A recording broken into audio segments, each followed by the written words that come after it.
Benvinguts al vídeo tutorial de Tower Cube. Aquesta partida és de 2 jugadors, així que guanyarà el primer que construeixi 4 torres.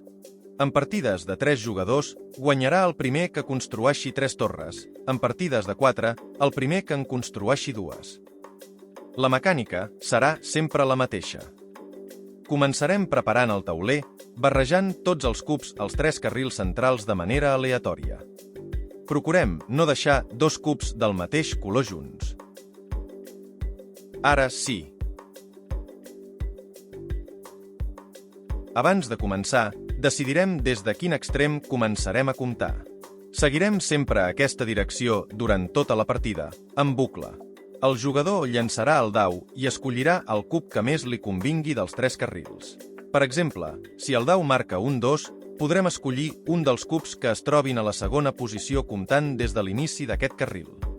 El jugador següent llançarà el dau, però si en algun carril ha quedat algun espai buit, haurà de començar a comptar a partir d'aquest i no des de l'inici.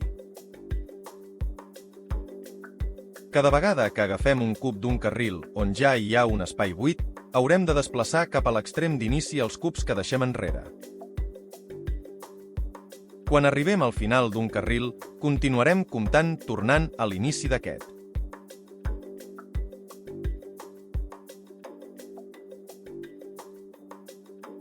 Recorda desplaçar cap a l'inici del carril els cubs que hàgim deixat enrere.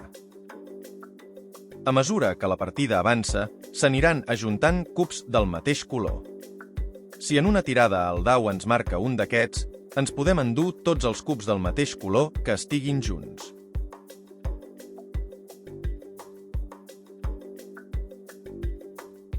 Tingues en compte que comptem en bucle. Quan els cubs dels extrems són del mateix color, també ens els podrem endur.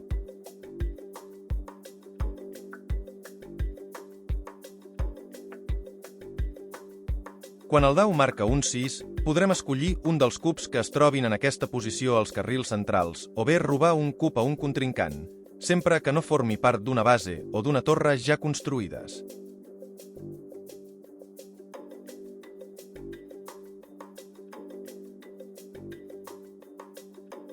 Quan un jugador aconsegueix 4 cubs d'un mateix color, consolida una base. Un cop construïda una base, ja no ens poden robar cubs d'aquest grup. A més, cada vegada que fem base, tornarem a llançar el dau.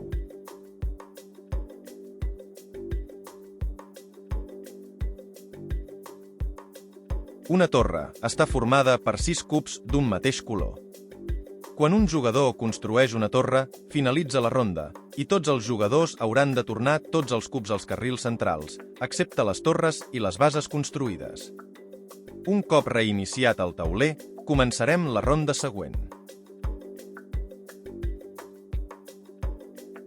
Quan en una ronda s'acaben tots els cubs dels carrils centrals abans que algú hagi construït una torre, s'inicia la batalla. Seguint l'ordre de torn, el jugador llançarà el dau i robarà a un contrincant tants cubs del mateix color com indiqui el dau, excepte torres. Les torres no es poden robar. Si el dau marca un 1, només podrà robar si un contrincant té algun cub sol d'un color. Si el dau marca un 2, podrem robar un paquet de 2 cubs del mateix color a un contrincant. Si el dau marca un 3, si ningú té un paquet de 3 cubs del mateix color, perdrem el torn. Si el dau marca un 4, podrem robar fins i tot una base a algun contrincant. Si el dau marca un 5, podrem robar un paquet de 5 cubs del mateix color. Si el dau marca un 6, tornarem a llançar el dau. En aquest cas, com que el jugador ha tret un 2, podrem robar les 2 peces del mateix color. La batalla durarà fins que algú aconsegueixi formar una torre, reiniciant així el tauler de nou. Durant la partida poden produir-se diverses batalles o cap.